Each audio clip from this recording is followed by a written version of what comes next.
di spostare il centro prelievi che era qua dall'altra parte e rendere tutta quest'ala qua della Villisacchi un'area biblioteca, forse una delle più grosse biblioteche che c'è in zona per comuni di nostre dimensioni, perché ridendo scherzando sono quasi 400 metri quadri. Quindi come è disposta adesso la biblioteca?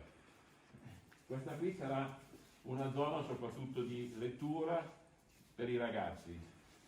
Qui ci sarà una postazione che è replicata anche sopra.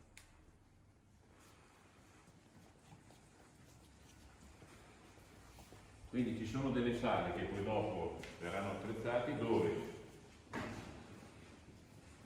la gente potrà fermarsi a leggere.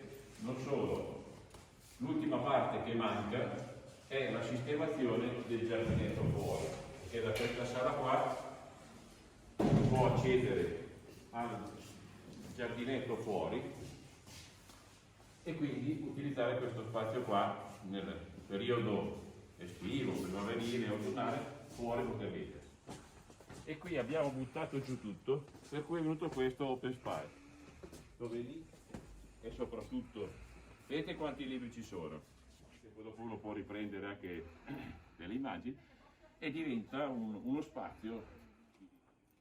E l'operazione quanto è costata in totale? Qui c'è 500.000 euro. Ok. Sono 450.000 euro di lavori più 50.000 euro, cioè circa 42.000 euro di arredamenti. Chiaramente sono stati cambiati tutti gli impianti, tutte le luci a LED, il riscaldamento centralizzato e tutti gli impianti di allarme e di antintrusione.